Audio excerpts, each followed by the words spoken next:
welcome you all to the 5-day National Symposium on knowledge sharing from experts in English language and literature as part of the 68th anniversary celebration of Veer Narmad South Gujarat University, Surat, Gujarat. As it is the university custom, we will begin the symposium with the university song. I request everyone in the audience to please rise for the university anthem.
दक्षिण गुर्जर क्षेत्रनी विद्यापीठ हमारी माता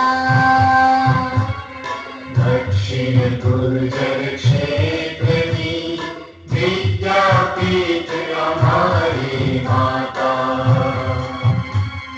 सत्य ज्ञान में अनंत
Thank you, everyone. Please have a seat. Inaugurating the day one of this luminary dialogue in English language and literature, I would like to invite respected Dr. Rupali Burke, Head of the Department of English, Shri Sahajanand Vanijya Mahavidyalaya, Ahmedabad, as the speaker of this session to the stage. Please now. I would like to invite Dr. Mahesh Dey, Head of the Department of English, Veer Narmad South Gujarat University, to chair this session.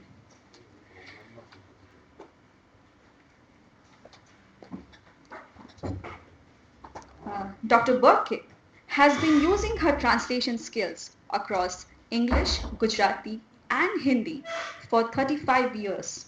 She has many translation and research publications to her credit.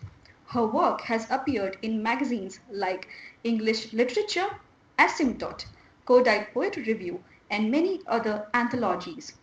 I invite Dr. Paresh Joshi to felicitate Dr. Burke with the university case and a book.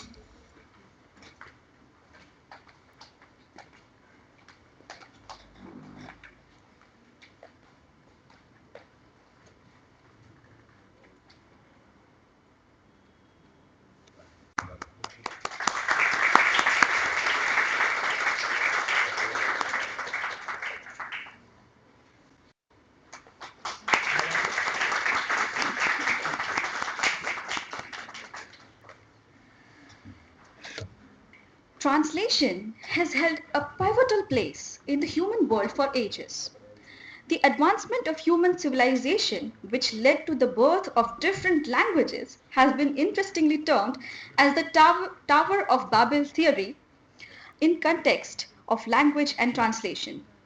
The allegory of the Tower of Babel foregrounds the need for translation as an essential tool for linguistic exchange. The advent of AI, in its many dimensions, especially real-time translation, raises uneasy questions about the traditional method of translation. In fact, it problematizes the very notion of human translation. Only the future will reveal what course translation will take. And to shed light on this subject, I invite Dr. Burke to the dais to present her topic, Translation at the Crossroads in the Age of AI. I request the chairperson to move the session forward.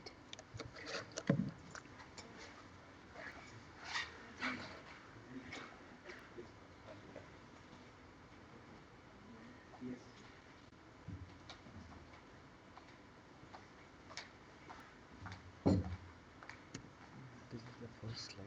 Second onwards, it is your slide. Okay, so I keep Just clicking you- this on. Okay, done. Then I don't need this.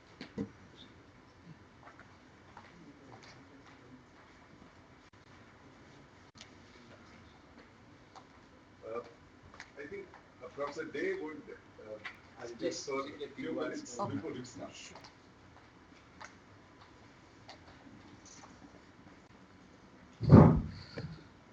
So,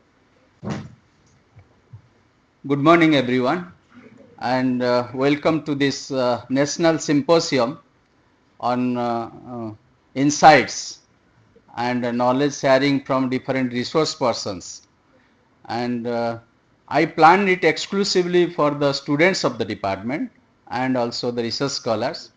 The university is celebrating 60th anniversary of its foundation. Along with that, the department was also founded after 5 years, so 55th year of its own anniversary. So I thought if the university is funding us for this celebration, certain programs should be dedicated only for the students.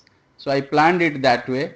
So for the next 5 days, beginning from today, all the students of the department are most welcome to this seminar hall. So you will be away from your monotonous classroom teaching by the faculty members of the department. So you will have interactions with new resource persons coming from different parts of India. So that's why we have used the word national, not regional or state level. So you will find many research avenues, and in the process you will come to know what is the task of a researcher. And once you complete your MA, then the life of a researcher will begin. So what are the tremendous assignments that one researcher takes to be an expert?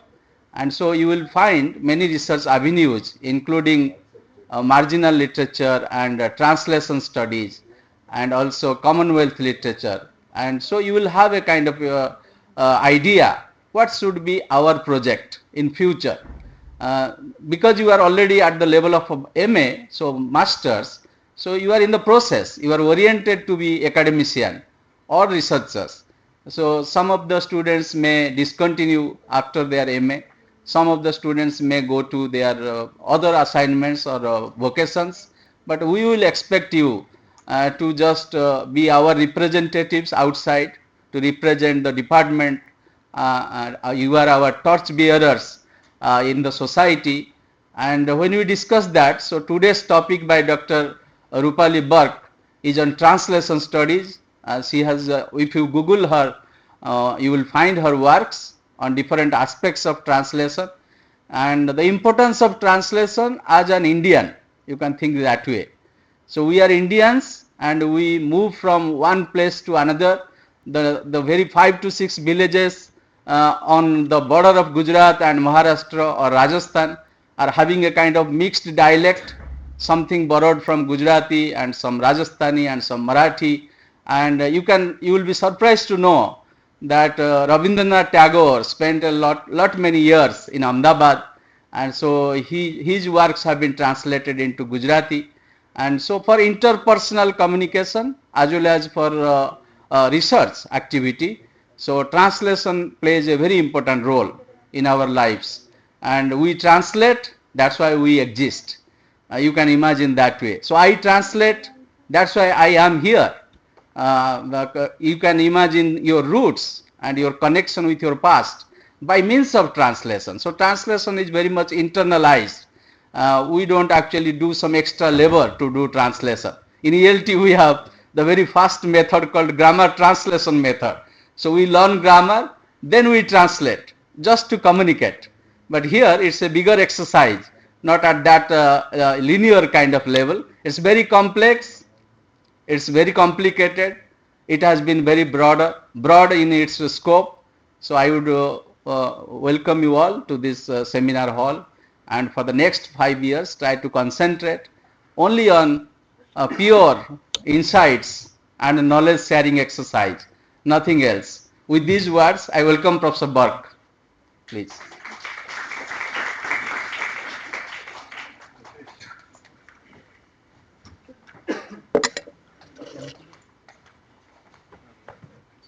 Thank you so much, Professor Dev, for those very kind words.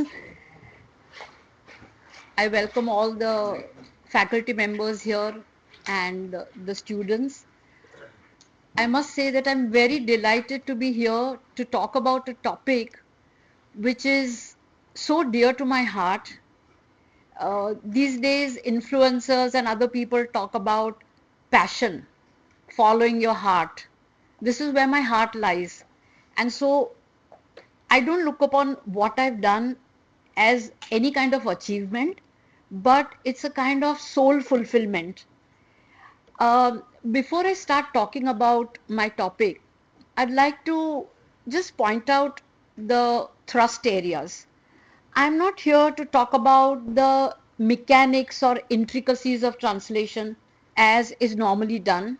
My idea here, since I was told that I'll be speaking to postgraduate and pre-doctoral and doctoral scholars, I thought I should relate translation, number one, as an avenue for employment or income generation. Employment as in you work somewhere in an agency like a press or an institution which provides translators to different agencies, different institutions, or which provides translation services. And income generation is where you do freelancing. You are not employed by someone, but as Professor Dey said, whether you discontinue after MA, whether you take up teaching positions, or whether you enter other places, there's also scope for journalism.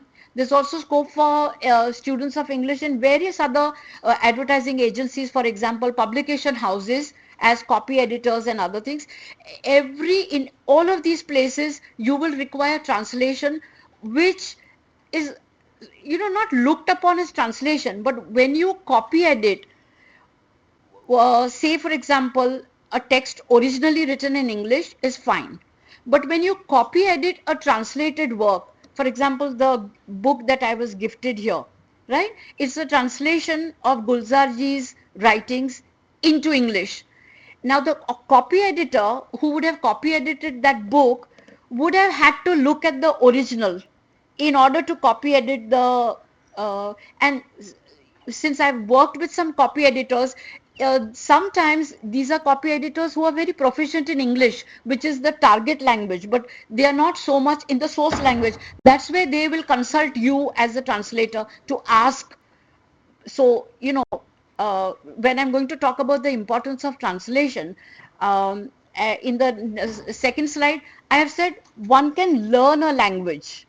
So I'll be talking about all those things. So what I'm trying to give you, starting with importance of translation, as you can see there, is a very, it isn't a generalization, but it's a bird's eye view and a very different take on what translation as a field of knowledge, or call it an art, what does it, imply? The basic thing, as Professor Dey said, no, as Indians, we all have our individual mother tongues.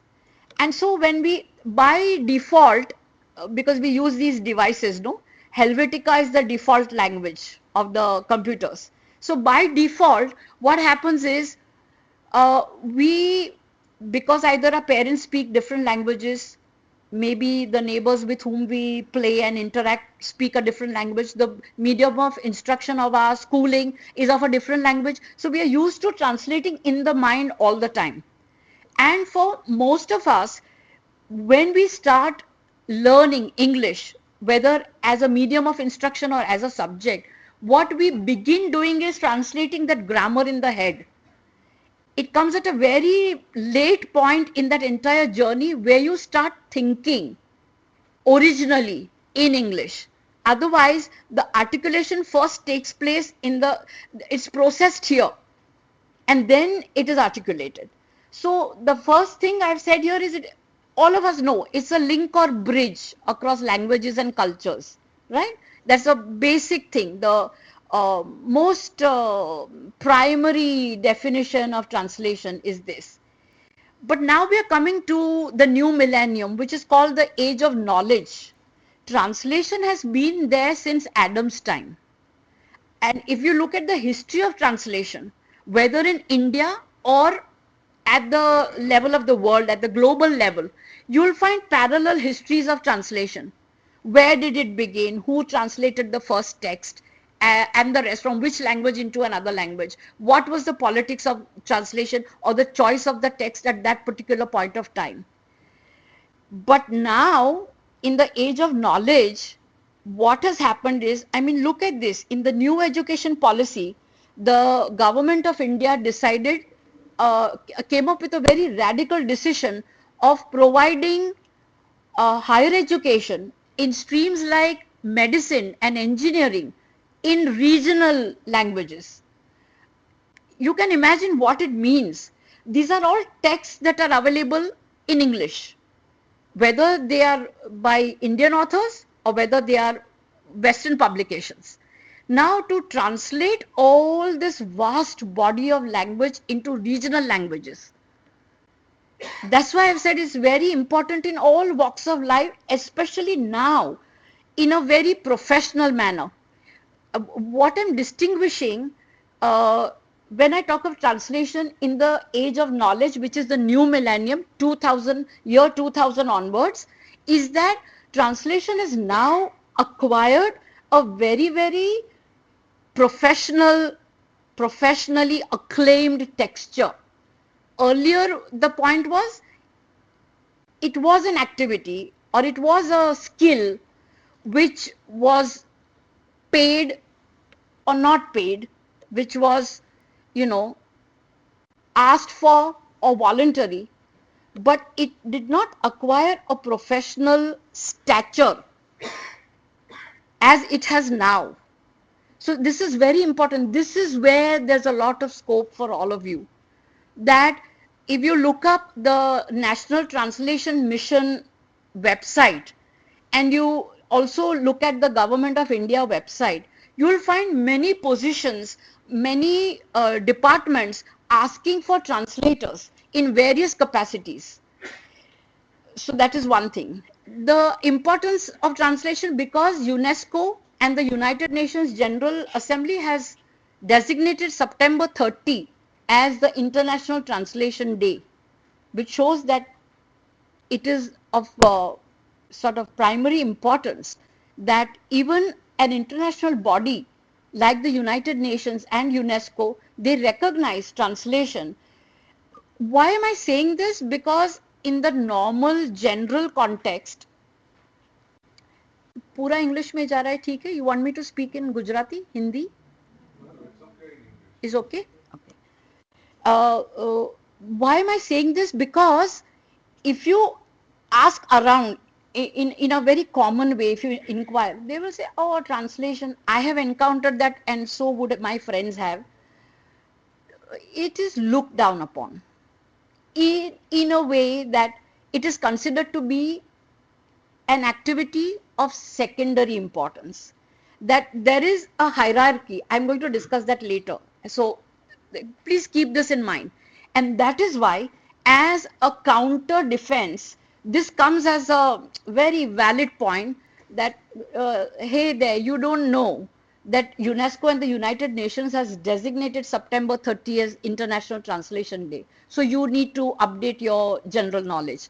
That is where we can say this in our defense. Those of us who consider ourselves as translators, and I do consider myself as a through and through translator, I would be very happy to introduce myself first as a translator and then as a professor.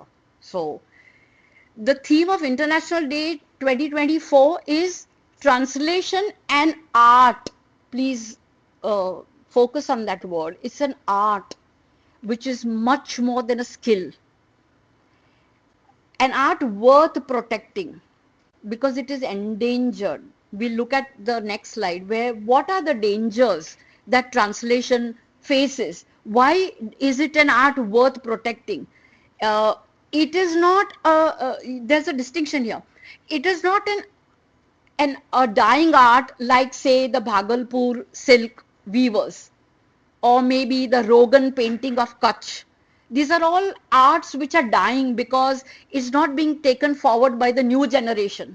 That is a different way of looking at dying art. Here, this art is not dying, but it is being suffocated.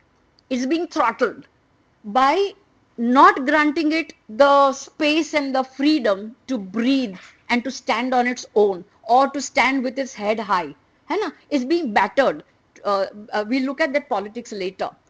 And then there is a further clause to it, moral and material rights for indigenous languages. You see, translation into English. Now, that is a totally different track which I'm not looking at in this talk. But everybody wants to translate into English for the sake of visibility. तो गुलजार जी का जो किताब ये है जो शायद उर्दू से या हिंदी से इंग्लिश में हुआ,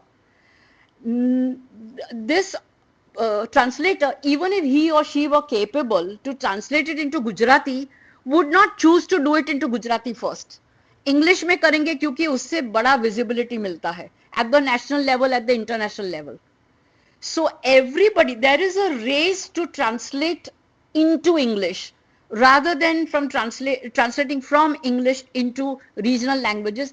It is this hegemony of languages otherwise which is affecting translation. So if you sort of prepare a kind of balance sheet of translations into English and translations from English or from one regional language into another regional language, you will see that translations into English far outweighs what has been done into other languages. So why indigenous languages?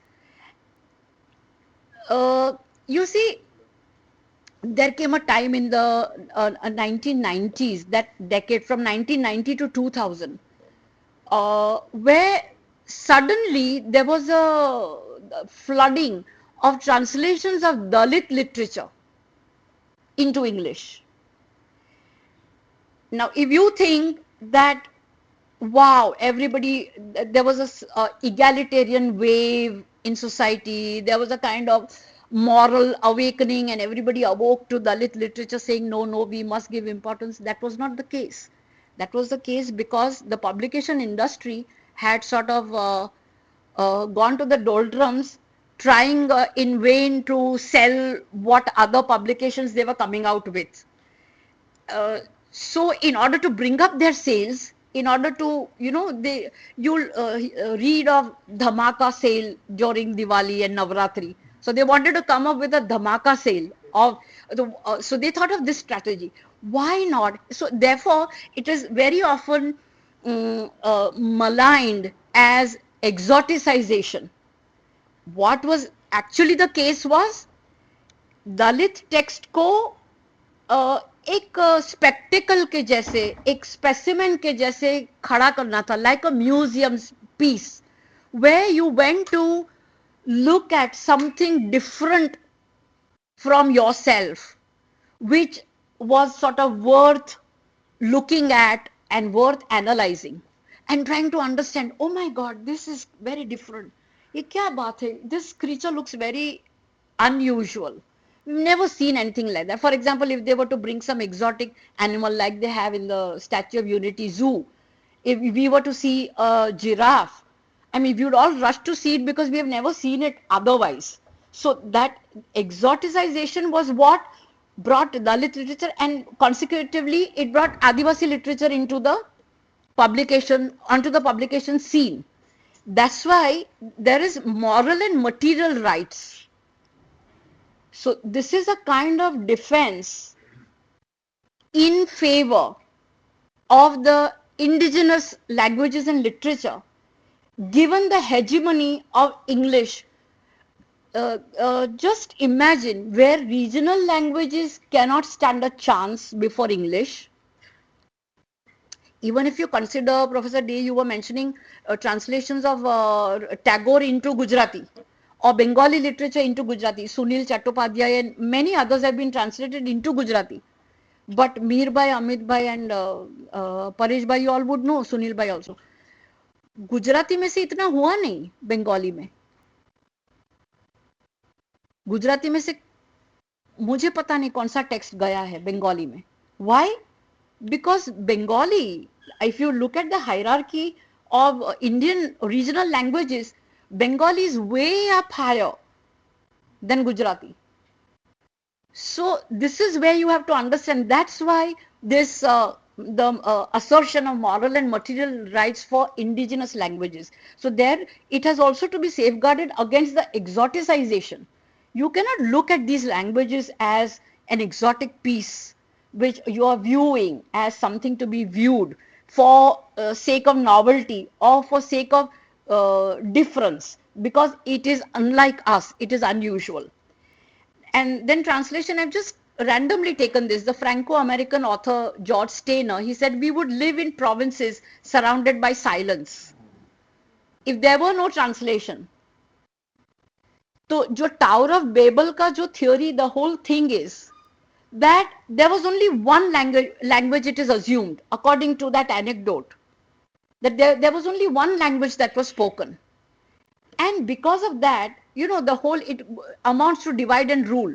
So the citizens of that city, they started building a tower in order to reach God, to compete with him. And what God did was he smote that tower so that it fell down. I'm sorry. I'm sorry. Yeah. I'm so sorry for that upset. I'm so sorry. We teachers have a habit, you know, to demonstrate when you talk. But that was a tower. That was a tower. And so it's finally fallen. And so what happened is all the people who were scrambling up the tower, जो एकता दिखा के जा रहे थे, and they had a common enemy, they all fell down, and when they got up from the ground, they couldn't understand what each of them was saying to the other because each was speaking in a different tongue. ये anecdote में है in the Bible. This is the story. So blah blah blah blah blah blah, and they don't understand what each one is saying to the other. So they also say that then that is where translation comes into play, that it links the different languages. And if you look at the case of India, we know the whole north-south divide over the choice of national language. So there's Hindi, you look at the upper belt, and you look at the lower belt, it is English, the link language. But apart from that, translation, then the first one is a link or bridge across languages and cultures. The Girish Karnad, because he's one of my favorite playwrights, he said long back, and he clamored for it all along, that Indian literature needs good translations. The point is, because I'm not going on that track. What is a good translation? What is not? What are the merits and demerits of a good translation? That most translations that happen of Indian texts into English are not up to the mark. That they do more injury or harm to the original text rather than benefit the original text. So that was his grouse all along. And then if you look at the astounding number of translation bodies, agencies and institutions around the world, आप Google करके देखिए, not only in India but around the world, how many agencies and bodies there are. Offering translation services, offering employment, offering, work from home jobs on translation. Ask which field of life, even the medical transcriptions that, are supposed to be transcriptions, आपको पता है transcription क्या होता है? You just listen to what is being said and you transcribe, okay? You put it down on paper. And because they are mostly English and spoken by Western doctors, it's a bit difficult to understand the accent. And so there was a time, say in around 2004, 2005, where you would see that newspapers were flooded with advertisements asking for medical transcriptors in order to do medical transcription. But then there was also simultaneous, I know because one or two friends approached me saying these transcriptions need to be translated into Gujarati for the doctors of Gujarat. तो आप देखिए कहाँ से, everywhere, just keep your eyes and ears open and you'll find a lot of opportunity. For those of you who also want to do it as a side, whatever, profession or hobby, there's a lot that you can do with translation. We look at the next slide now. So the traditional method, we are looking at the dimensions of human translation because I want to juxtapose it with machine translation or with AI aided translation. See, it first depends on the, I've said, individual language repertoire.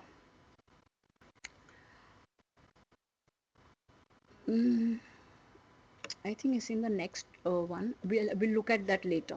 I made a very radical statement and I will want your response on that later on. This is the first requirement. What do you require as a human translator? You'll require language proficiency, a passion for languages, right? Now for someone like me, why I took to translation like a fish takes to water is because I was very bad at maths. And I remember in class 7, my maths and science teacher called my mother and said she's got more than 85 in history and geography and civics and all, but she has scored only 34 in maths, in arithmetic. So she is falling short of 2 marks. तो वो red underline आएगा उसको बेचारी को. So I'm just talking to you. I'll grace 2 marks. We won't tell the principal, but please pay attention on her maths and arithmetic. But I really couldn't get through. So my brain was wired for languages. So this is one thing. But it's not that you need expertise or proficiency in a particular language or 2 languages in order to be a successful translator. I'm going to tell you, would you be surprised if I told you that you can learn a language through translation? Would you agree with that? Yes, ma'am. Yeah? Well, I'm surprised. This is the first time that I've got a wholehearted assent saying, yes, you can learn a language through translation. Otherwise, everybody says, no, how can you? You need to know a language, only then you can translate. So we'll come to that later in the next slide. So now how can you increase or acquire expertise or proficiency? Is through reading, through your education, through social contact. Okay, these are the various means. What are the main dimensions of human translation? That there is a responsibility. Amir bhai, we were talking about your work. There's intention. There is politics. Responsibility भी है, intention भी होता है. Intention में ही politics होता है. So there's also politics. Intention is more at the individual level. Politics is where the publisher enters, society enters or some other influence or pressure enters, which may make up your politics, given whether how much of it, how much of that pressure or how much of that suggestion do you accept or not accept. That is the politics of the translator. We can, in the Q&A session, we can, you can ask me or we can talk and discuss these, because otherwise I won't get to the end. Now, fidelity of letter and spirit transfer. ये बड़ा मुद्दा है. But I'm also not going into that. There has to be, when we talk about the responsibility, who decides before anybody else? The reviewer or the copy editor would decide at a later level. But before that, the translator herself decides whether her translation is authentic, up to the mark, call it satisfactory, call it by any name or adjective.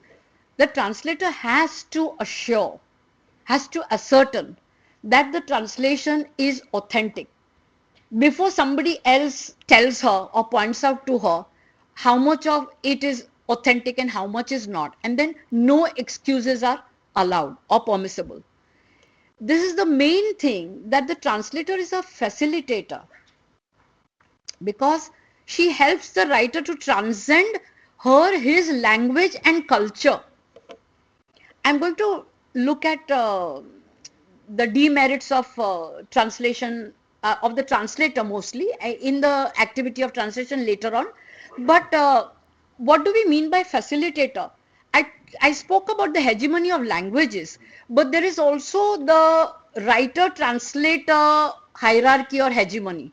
So the writer is here and the translator is subservient, is placed below, not only in general conception of the translator, but also on the cover of the book. आप देखिए ना इसमें.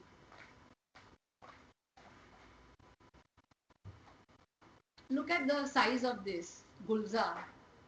It's translated by Satya Sarang.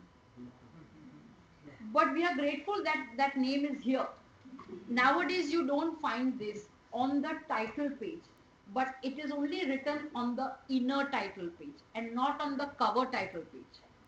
And this is a practice with big time publishers, reputed publishers like Penguin and OUP. And the simple reason being, we are going to look at the dehumanization of the translator later on. And I mentioned reader there.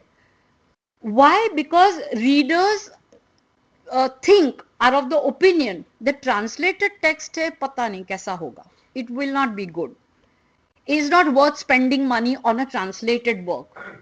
It's rather we spend money on an original book, a book originally written in English, for example, because translated works are not up to the mark.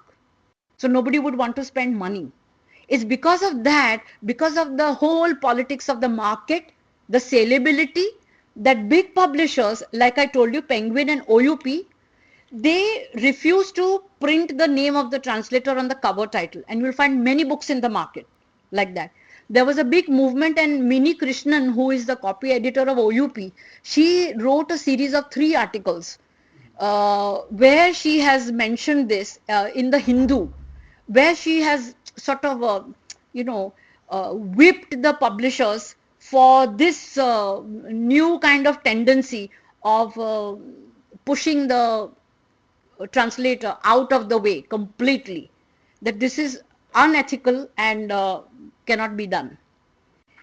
So the facilitator jo hai translator, it helps writers to win coveted national and international prizes. We know, if we only talk of India, everybody else, whether it is Murakami or whether it is Moyan, all these Japanese, Chinese, or the latest Korean Han Sang, right, whose novel Vegetarian got the Nobel Prize. These are all translated into English in order to become eligible to win the prizes. And we have a glorious example of Tagore and Gitanjali. I've put 2 quotes later on of the Swedish Academy, why they chose Tagore's work as eligible for the Nobel Prize. And we're going to look at how translation was viewed. They don't only talk, they do talk about the merit of the work which I've edited, because then the text becomes very dense and you would not be able to read. Text के बारे में तो कहा है गीतांजलि के songs के बारे में, the devotional uplifting content of the songs, but I have omitted that part over there. So we have to look at this and look at the International Booker Prize, Gitanjali Shri. अब आप देखिए उसमें in Gitanjali Shri what happens is not only is the amount in the prize given to the writer, but it is shared, divided equally between the writer and the translator, Daisy Rockwell.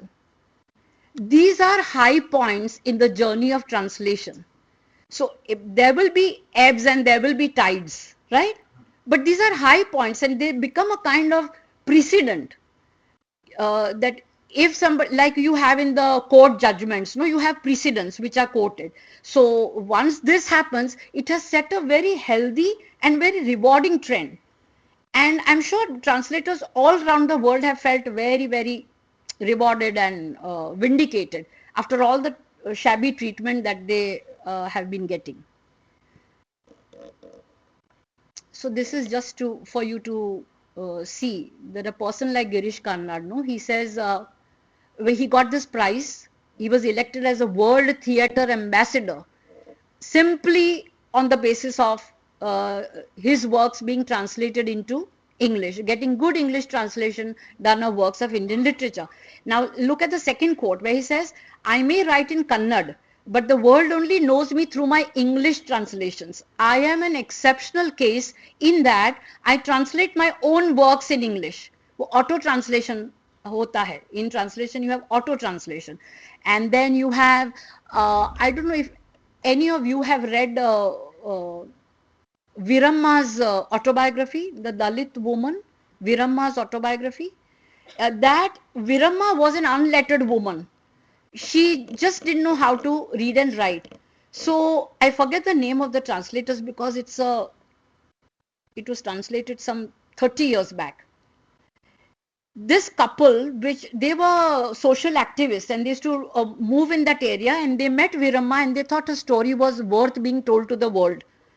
I believe the book would now be out of print. Viramma is Viramma, her story.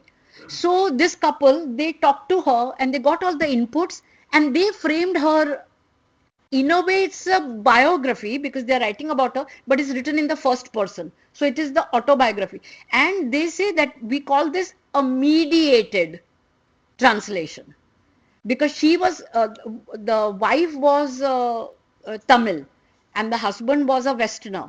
So the wife knew the language, the Tamil language that Viramma was, expressing herself. So it was sort of heard and then translated into English by that couple.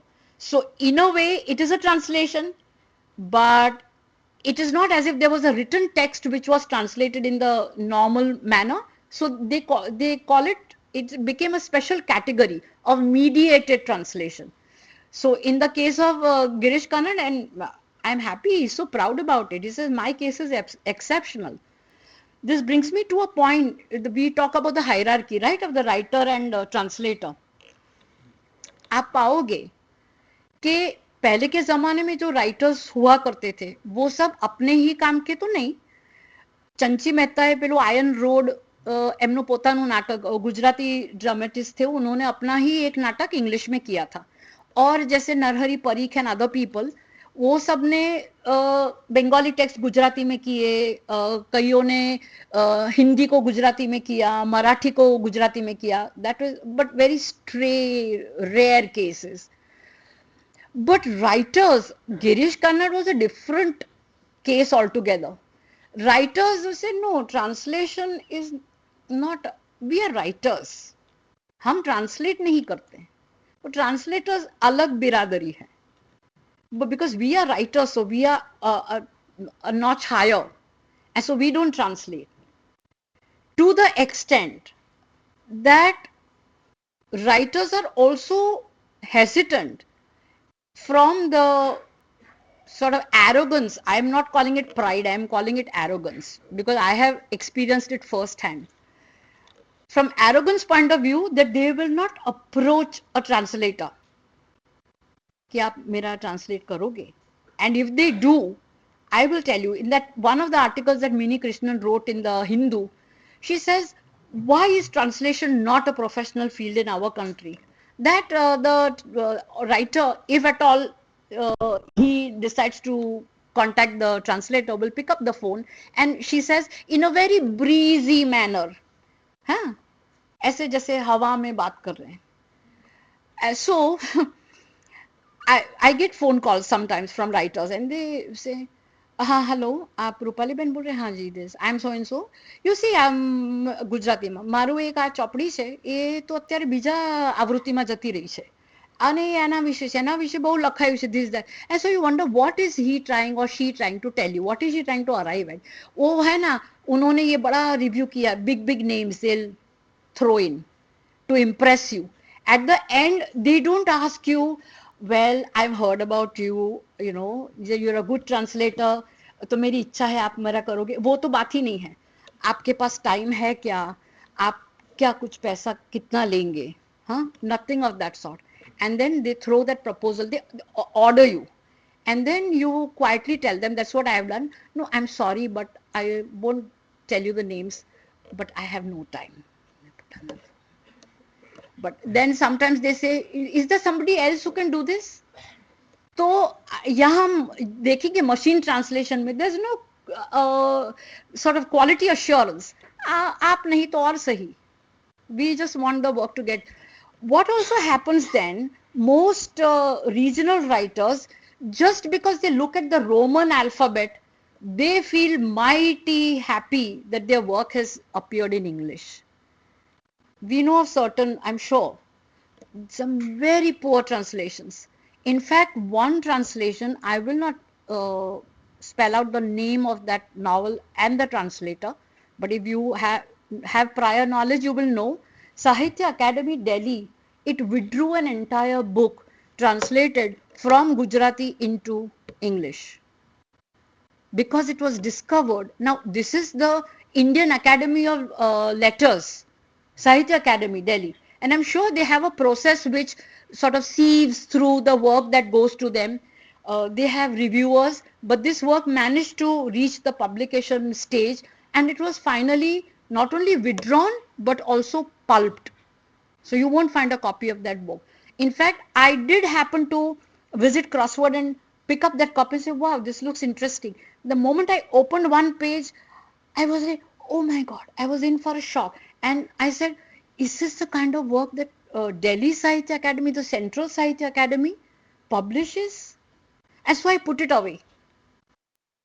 जो public publishers का डर है, that, and जो readers का डर है, no, translated works are not worth it. I faced that when I took a copy of that book in my hand. So that is one thing. Then we look at, this is worth reading. Just a line from the presentation speech by Harold Yarne, the chairman of the Nobel Committee in 1913, when they awarded the Nobel Prize to Rabindranath Tagore. तो ये क्या कह रहे हैं? See, first of all, he is labeled as an Anglo-Indian poet, है ना? Why? Because he was proficient in 2 languages and wrote in both languages. The Academy thought that there was no reason to hesitate because the poet's name was still comparatively unknown in Europe due to the distant location of his home. Bridge between languages and cultures, that first point. तो वो शांति निकेतन में बैठे हैं, and therefore he's not, see, that was not the age of the internet, right? No social media, no telephones. Even today, if you want to, now Hindu is online, but if you wanted to, say 2 years back, if you wanted to order the Hindu, then you would get it a day after. Your paper vendor would tell you that you won't get the Sunday Hindu on Sunday, you'll get it on Monday. And that's what I did for years. Now it is online and it's so convenient. आप subscribe कर दो, हर रोज का fresh पढ़ते हो online.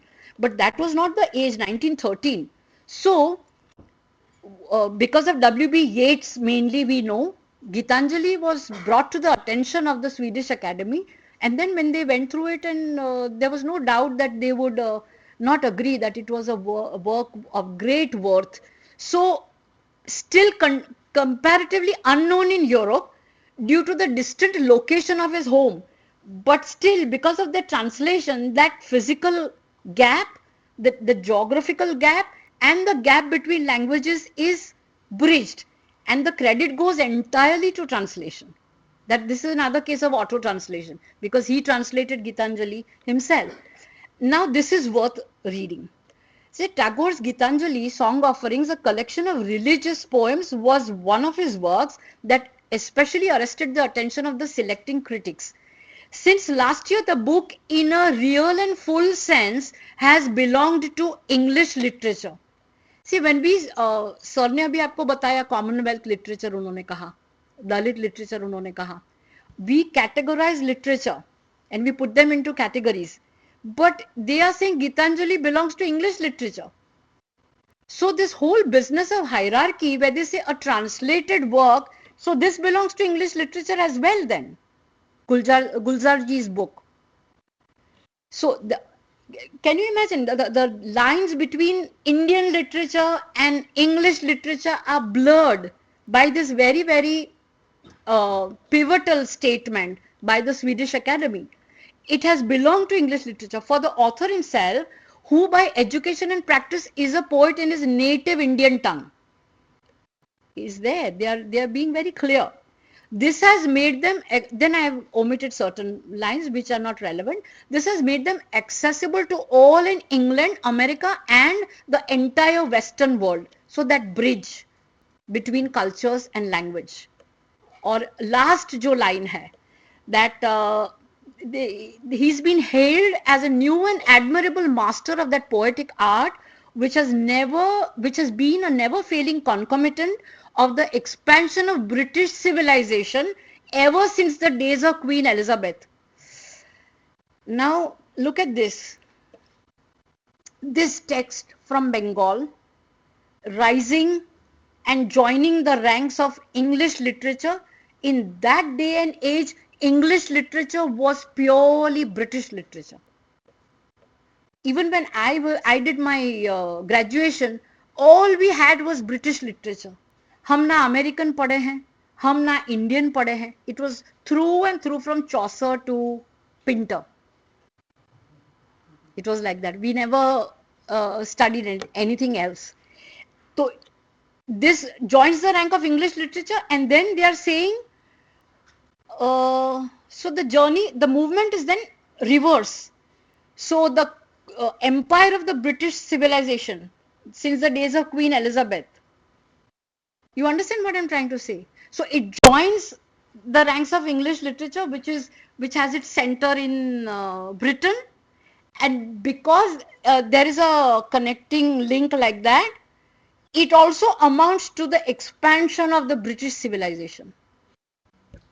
It's a very, I scratched my head in order to sort of visualize what are they trying to say here. आप सिर्फ ये इसको is mind-boggling.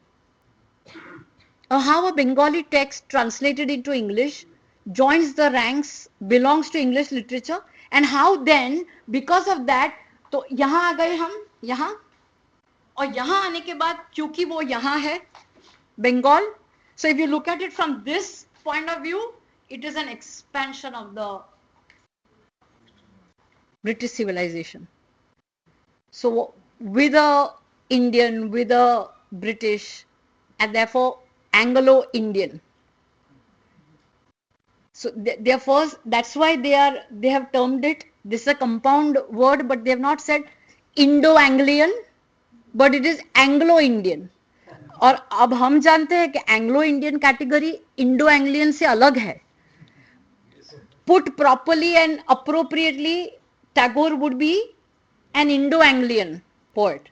So this is very interesting. Now we go to the merits. We say leads to linguistic prowess. आप जो भी source language and target language.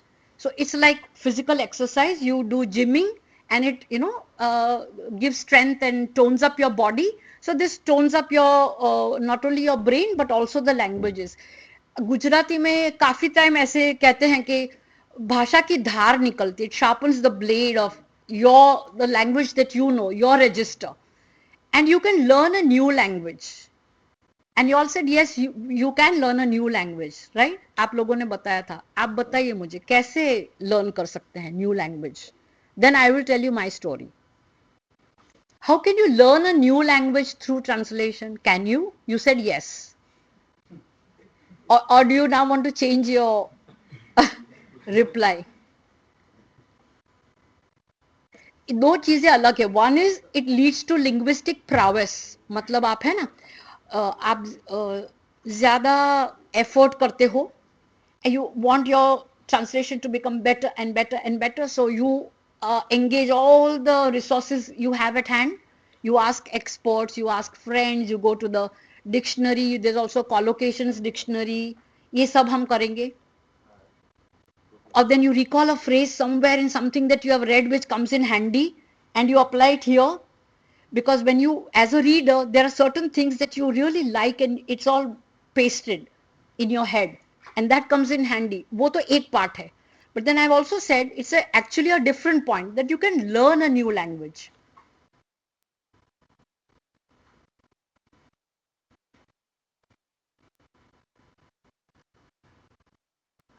Yes. I am not 100% sure Hmm. if a person can a person can become very fluent in a language which he or she wants to learn Hmm. through the translation method. Hmm. But I know one thing for sure that many apps which you provide the services that you can learn new languages, they use this method of translation.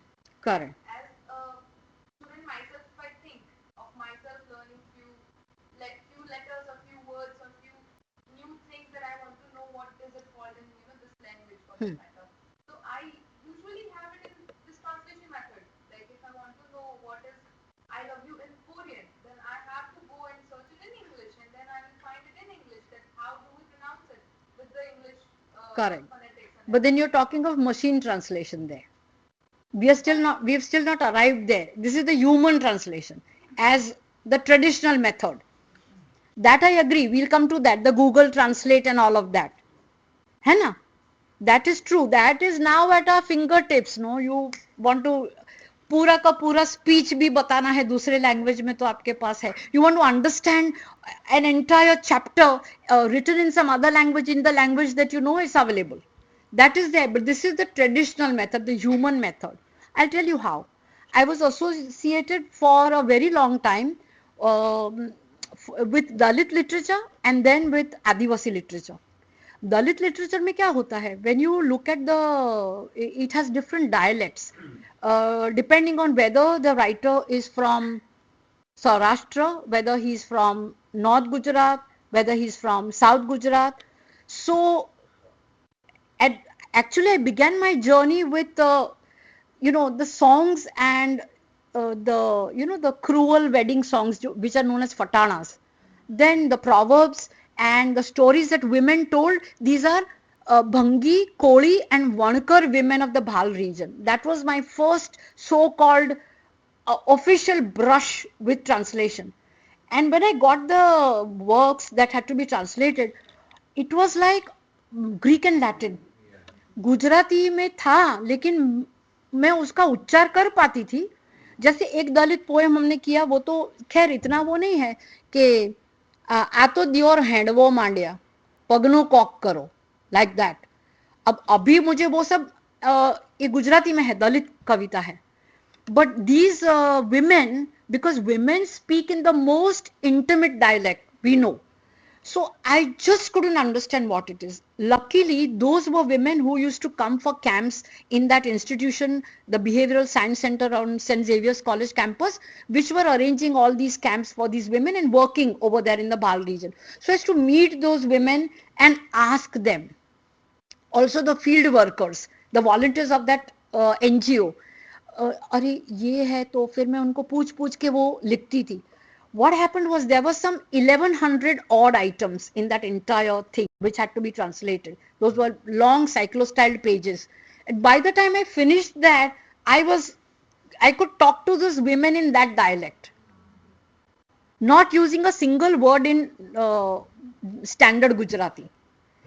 The same thing happened with Adivasi languages. क्या होता था, कोई magazine के लिए करना पड़ता था कि ये कविता करनी है, ये शॉर्ट स्टोरी करनी है. Mostly these were oral stories, and oral stories have no authorship, but there are some budding poets who have started writing in their languages. So Bhili, Rathvi, Dehwali, अब इनको करना था तो English. I've also translated those Adivasi poems into Hindi for a magazine of JNU. They wanted Adivasi literature. As a translator, you have a responsibility. Somebody contacts you and say you want to do it, right? So what happened was, I used to contact those fellows. जो oral stories थी उसके लिए जो दूसरे बड़े लोग थे, मतलब उम्र में बड़े, उनको मैं पूछती थी. कोई राइटर होता था, कोई बैंक में काम करता होता था. I would also get the contact. दाया भाई वाडू का नंबर है, आप उनसे फोन करके जब भी आपको पूछना है पूछ लेना. पर जैसे जितेंद्र वसावा है, आनंद वसावा है, these are all people who wrote, Kamlesh Gaikwad है, these are all people, young poets. I had their numbers. तो मैं उनको ये नहीं कहती थी, वो कोलैबोरेटिव ट्रांसलेशन होता था. That's another category all together. So there's auto, there is mediated and collaborated. So what would happen? Say for example, Dangna nathi, Vasudana che, Kamlesh Gaikwad. So when I used to call him up, he would say, he is also a professor of Gujarati. Ben, मैं आपको गुजराती में करके दे दूं? मैंने कहा नहीं कमलेश, गुजराती में करके दोगे तो फिर वो मैं वहाँ, you know, the ethics of the translator. I can't write translated from Dehwali. Or translated from Konkana, I'm sorry. Kamlesh Gaikwad writes in Konkana language. I can't write that. आपको ताजुब होगा, साहित्य अकेडमी में जो ट्रांसलेशन के prices मिलते हैं, Konkani text is translated into Gujarati via the English. That's another under the cover kind of translation where you translate via English, but you write on the inner title page translated from Konkani. अब वो जो Gujarati translator है उनको कोंकणी नहीं आती है, पर फिर भी वो लिखा जाता है. Why? Because that person can only qualify for a prize in translation if it is translated from one regional language into another. Sahitya Academy offers two categories. One is from one regional language into another, one is from one regional language into English. ये दो categories हैं. तो अगर आप कोंकणी में से गुजराती करोगे तो ही आपको प्राइज मिलेगा. अब वो जिन्होंने किया था कार्मेलिन, दर्शनाबेन धोड़किया है ना, उन्होंने कार्मेलिन किया था. तो Darshanaben went via the English, and she qualified for the prize. It's not so, that is another kind of. But then this that I'm talking about, talking constantly on the telephone saying नहीं ये शब्द मुझे अर्थ बताइए, ये है, ये शब्द का अर्थ बताइए. I would have asked him to give me a Gujarati translation and very comfortably translated it into Hindi or English. But that's where the conscience comes into play.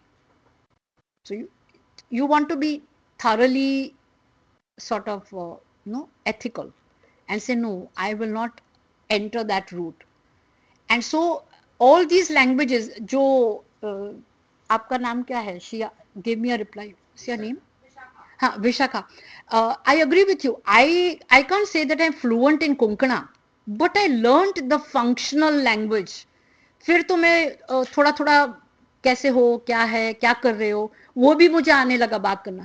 But if I go deeper into it and take it up as a serious study, then I might become as proficient as a native speaker for that matter, है ना. क्योंकि एक father Raymond Parmar है in Ahmedabad. You won't believe, he is a Gujarati, but he has, because he is a Jesuit and because they have lots of time on hand, and because he has chosen this to be his profession, he has come up with thick dictionaries, lexicons of the Chaudhary language, of the Wasavi language.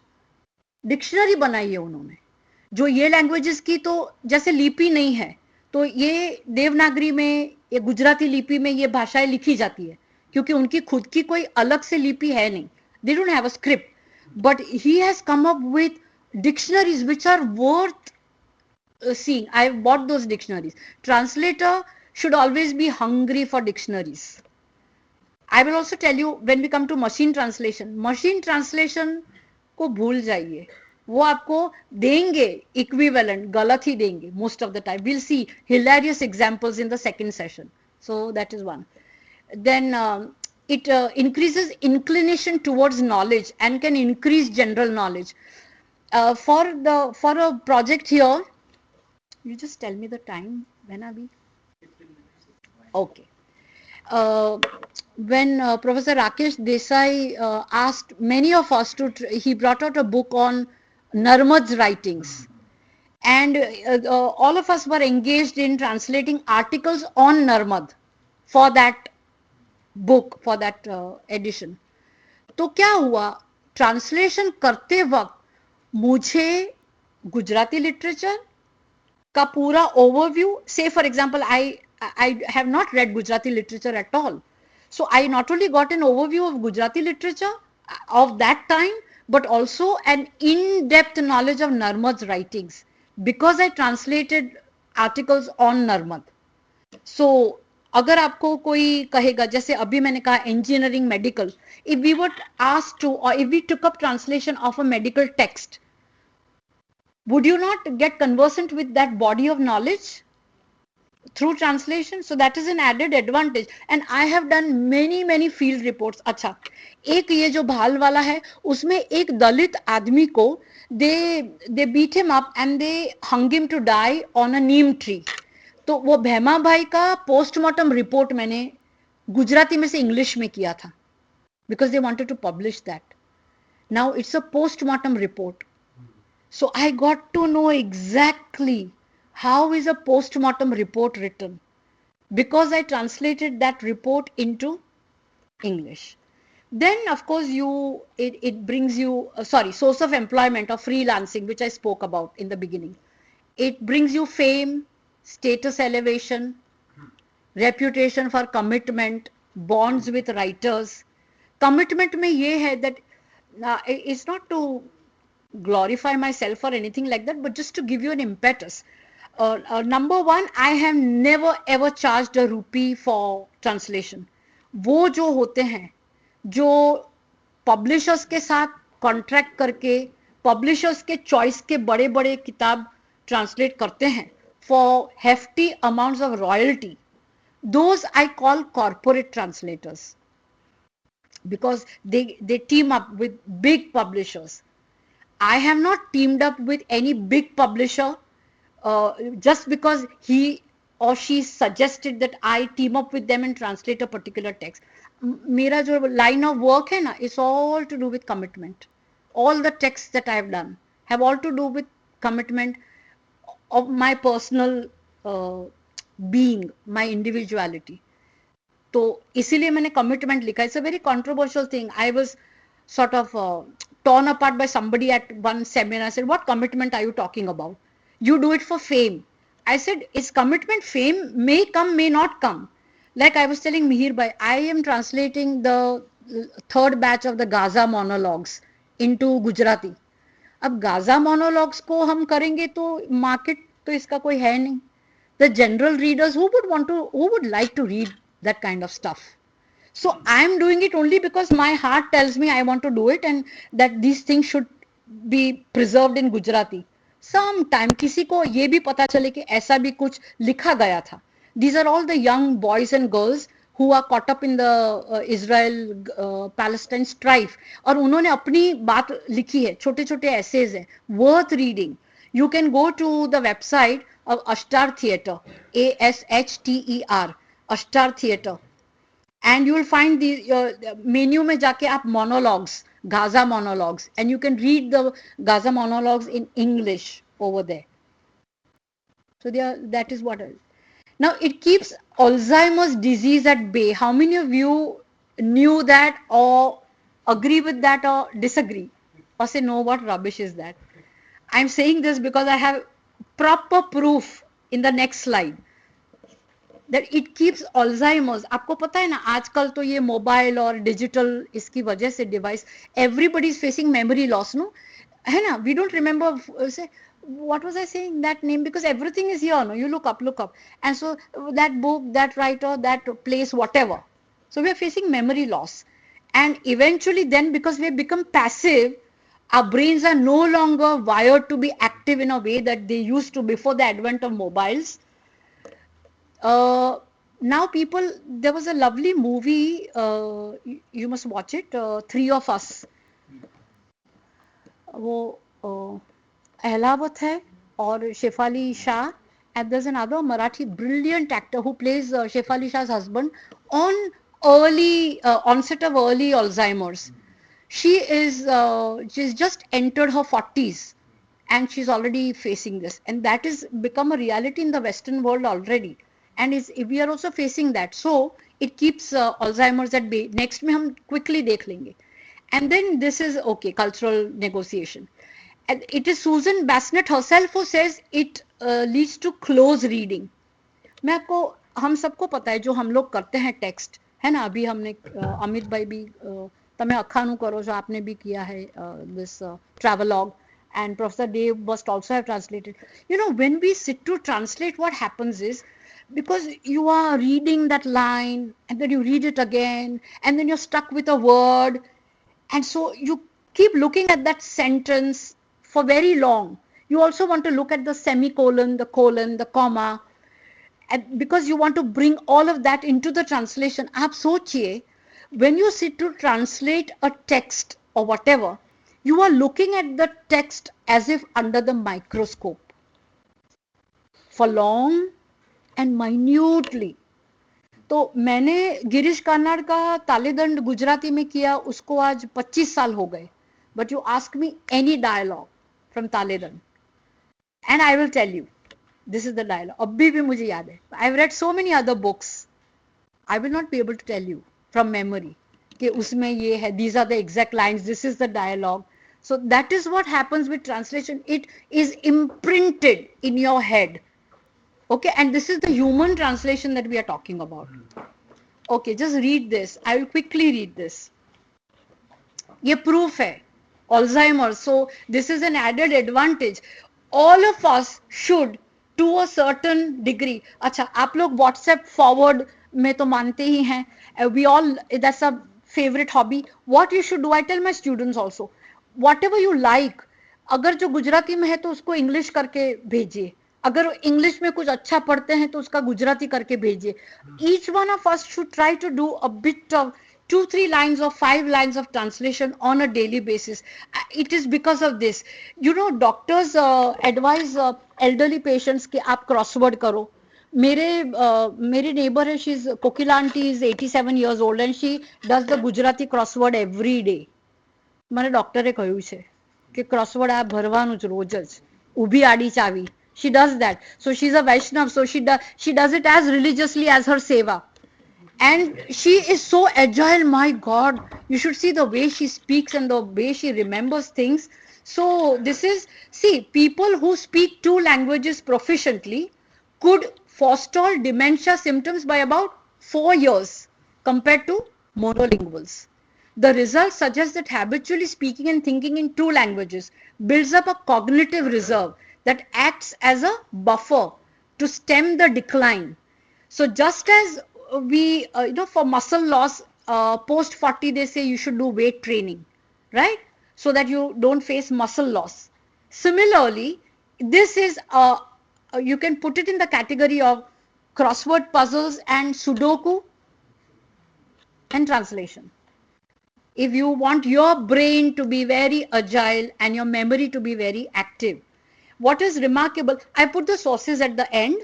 What is remarkable about the 4-year finding is that it is totally consistent with half a dozen retrospective studies around the planet. And this is a very responsible person saying this. He's the director of neurobehavior. The wide agreement suggests that the protection resides within the bilingual brain and not in some external cultural factor. ये नहीं है कि America में रहते हुआ व्यक्ति उसको Alzheimer's नहीं होगा या इंडिया में रहता हुआ व्यक्ति उसको अल्जाइमर्स नहीं होगा. It hasn't anything to do with the climate or with the geographical position that the person is in. It all has to do with the bilingual brain. Okay, this is, I have the printout, so I leave the printouts here for the, if the students want to have this, no, want to click a picture of this text, you can just read what it is. We'll share the e-copy. We'll save it and we'll share Sure. So you see the code switching. Code switching क्या है? When we translate, we are translating the code of one given language into the code of another given language. Now when we talk of it as codes, ये तो machine वाली बात हो गई. And so we are going to look at digital or machine translation and say that, well, it is, you know, transferring one code into another code. But then there are pitfalls there which is there for us to see. So ये बड़ा अच्छा है that, you know, if it delays dementia 4 years, that's a pretty big deal.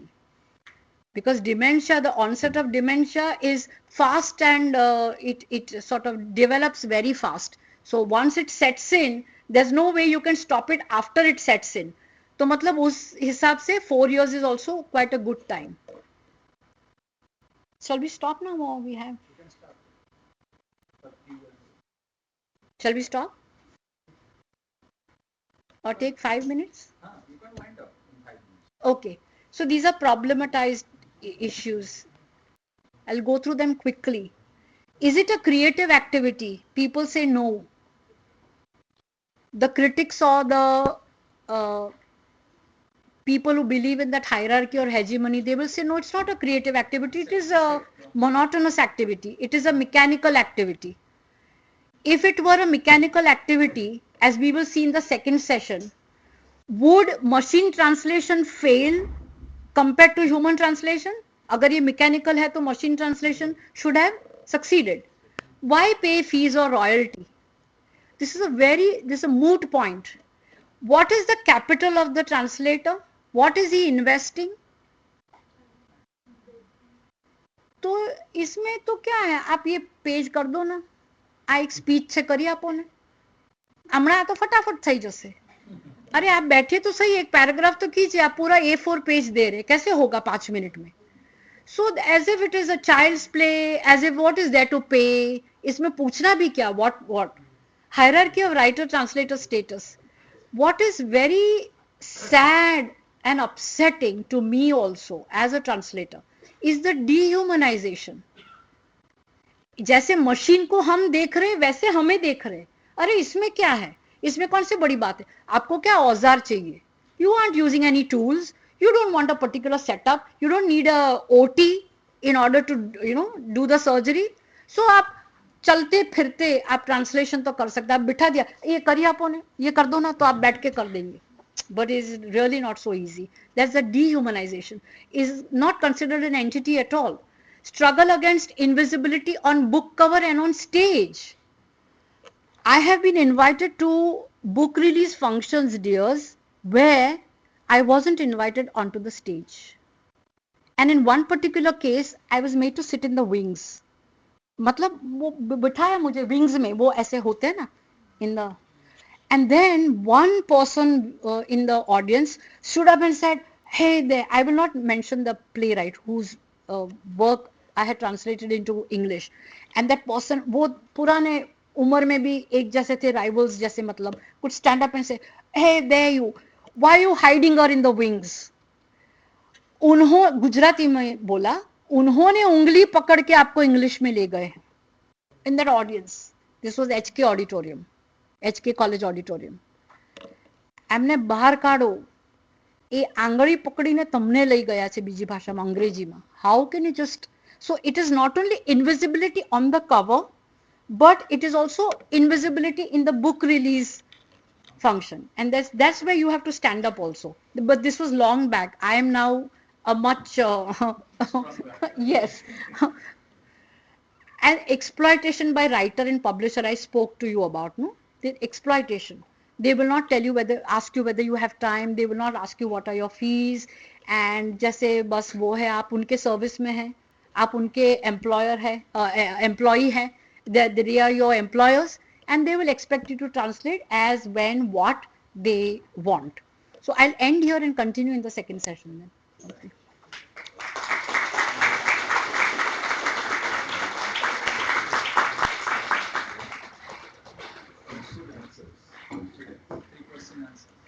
Yes, we are now open for question and answers. Anybody in the audience who would like to ask a question, please raise their hands and the mic will come to you.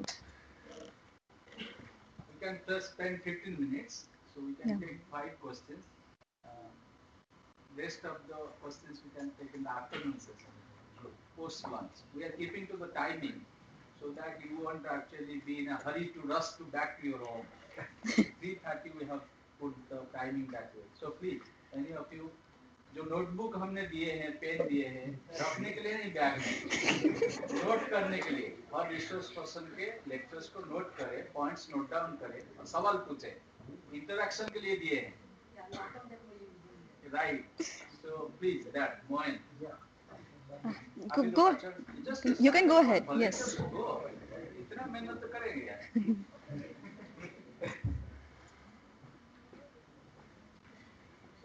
हाँ. Hello. Yes, sir. I have a question for you. Sir, when translating a book, for example, there is the culture. नजदीक आ जाओ, distance. So there is a cultural barrier when you are translating a text. So, for example, I read the works of Rumi, the poet, and his translation by an English poet, very popular one. So he said in his preface, like he was blamed about his authenticity and how he reduced the cultural and religious background of Rumi. And when Rumi talked about the Almighty, he converted into, when he translated the text particular, he translated into the talking about the beloved, but the beloved and the Almighty is very different. So the translation also need to have a closer background reading of the writer or poet as well. We are facing this difficulty. So, for what could be the solution according to? See, what happens is, translation is, all of us know, is a very subjective activity. Now what happens is, what is the danger here? One is that each translator needs to have, as I mentioned, no, the responsibility is to see, when I take up a work, say if I want to translate Rumi into English, then I must see to it that I do proper justice. I talked about that fidelity, है ना, वो loyalty होना चाहिए. तो वो assure कौन करेगा? वो translator करेगा. Number one. Second is that there should not be either a mistranslation or an over translation or an under translation. Now for that, if you are hired by a publisher, then they have their setup of reviewers who will go through the work and see that this is not a proper translation of this. This may lead to misinterpretation. Okay. In the case of Rumi, what happens is, वो जैसे हम भक्ति tradition में जो गोपी भाव या नरसी में आता है सखी भाव, तो रूमी में बिलवड ही मतलब the Persian translates to beloved, because for the devotee, the Almighty is a beloved of a very supernatural order with whom his only aim is to unite. So, in the case of Rumi, if the Almighty in Persian were translated and is commonly translated as beloved, तो उसमें कोई हर्ष इसलिए नहीं है that whole philosophy, the Sufi tradition, is so the readers also have to be acquainted with that philosophy, what goes into that work. And so what has he said in the introduction you said? Like he has said like all the claims over me about my English translation are invalid because I Correct. wanted to translate it, I interpreted it as the beloved. Correct. But Correct. many other critics have criticized his work. Correct. Sometimes that criticism is done out of sheer vindictiveness. Sometimes it's just to मैंने है ना गुजराती में एक लेखक है Swati Ben made उनसे मैं एक बार बात कर रही थी वो अपने कला she write stories and so I told her I was talking to her she said I like this phrase very much I am going to use it in one of my stories मैंने उनको कहा वो मैं उनकी कहानियों की admirer हूँ वो कभी मेरे ट्रांसलेशन उनको पसंद आते हैं तो मैंने कहा आपको पता है जब हम ट्रांसलेट करके रखते हैं we set it upload then લોકો છે ને એ નોર મારવા તૈયાર હોય છે like that so that's they before appreciating they have their claws ready and so they will sometimes you know put very unreasonable allegations on you and she liked that phrase तो मैंने कहा मैं तो wounded हूँ इसीलिए मुझे पता है that's how ruthless sometimes critics and readers can be and many a time जो critics होते हैं ना वो ऐसे लिखते हैं हमें पता चलेगा कि ये ठीक नहीं है now if ask anybody in the audience almighty and beloved are synonymous in the case of Rumi. Any other question? I want to congratulate you for your wonderful, however hard-burning presentation because I also translate and that's true. So sometimes I feel that it is easier to be a creative writer than to be a translator. It is. I'm with you on that. जो लोग कहते हैं कि ये तो because the writer has the creative writer has the freedom and we work within a matrix and that balance all the time is very difficult to maintain. It's really very difficult. Yes. Besides Smriti, so